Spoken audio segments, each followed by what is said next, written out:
It gives you more certainty that politicians can't do anything else for the rest of Biden's mandate. Great news.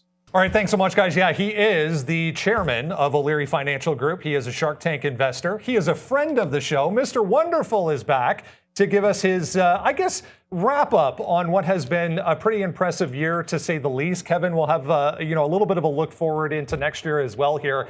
Lots to discuss. 69th all-time high close yesterday for the S&P 500.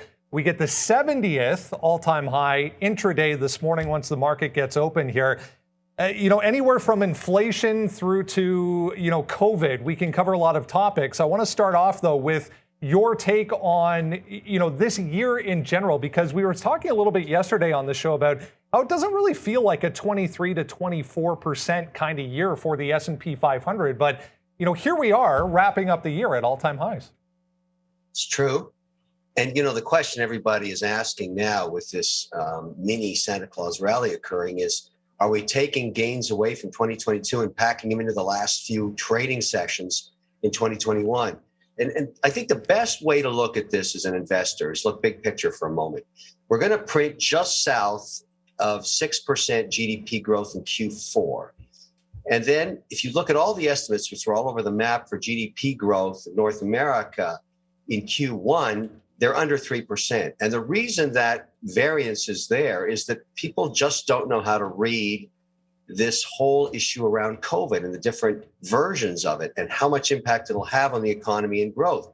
And so here's the upside scenario, and probably why you want to be constructive equities. I think what's happening right now is the economy is going through a permanent adjustment through this last 2 years of COVID towards a more productive way to do business. Most of this is direct to consumer in every sector, and more digitization and more productivity from technology and all kinds of other tools that have been developed, not just in the last 6 months, the last 2 years. And I always use the example, the behemoth example, which is such a good one to use globally. Nike was able to get past 50% of its sales now globally in the last 18 months, direct to consumer on every geography on earth. So they've completely changed their model, much less dependent on the inefficiencies of retail, and using all the different technologies they've been able to use. They're going direct consumer, whether you're in Phnom Penh, Cambodia, Toronto, Canada, New York, Boston, doesn't matter. You order your shoes direct from them, they drop right to your door. Now, that's really margin enhancing because they can make as much as 80% gross margin. And you're seeing this right through the S&P 500.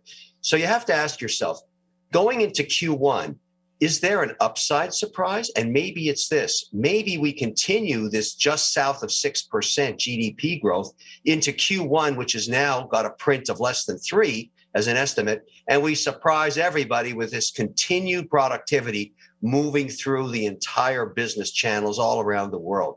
And that's sort of the way I'm going to be trading into Q1. I'm staying constructive equities. I'm picking all of my PowerPoints. I'm staying in technology because I think that's where it's going. And I think there's a lot of upside left. A lot of talk heading into Q1, obviously, of next year, focus on inflation as well. And, the recent changes that we had from the Fed, tightening their stance on this.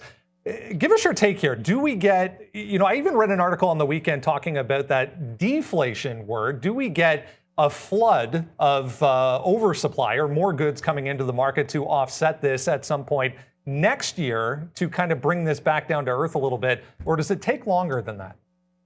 Well, the narrative on inflation just 2 months ago, 60 days ago, was it was being caused by disruption in supply chain, global supply chain. And that was true. But now when you start to look at the price of gasoline in cities like San Diego and San Francisco, north of $5 a gallon in the US, and the price of bread up 13%, chicken up 19%, beef up 24%, that's real inflation. And that's the result of having so much free money coming out of helicopters for so long, including that last $1 trillion infrastructure bill, which hasn't even hit yet. Now, that's the negative news. So it's not just supply chain disruption. I think what's going to happen is supply chain problems will slowly get better through Q2 and Q3 and Q4, not in Q1. There's still big problems into the major ports in North America. However, we saw that bill, Build Back Better bill, just basically get dead. I mean, it's gone. And that is very important for not putting any more fuel on the fire and inflation. The economy in North America is on fire. It doesn't need any more stimulus.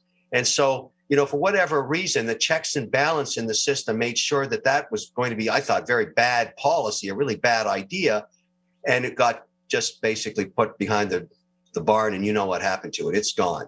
So the good news for investors on the S&P 500 is this. You've got total gridlock in Washington now. Nothing else is going to get done. Zero.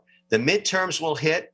The incumbent always loses a ton of seats in the House when that happens. This time for Biden, it could be much worse because they didn't like the socialist swing that he was pushing on them, and he was really kowtowing to that side of the party. And I don't like to get into politics. I like to get into policy.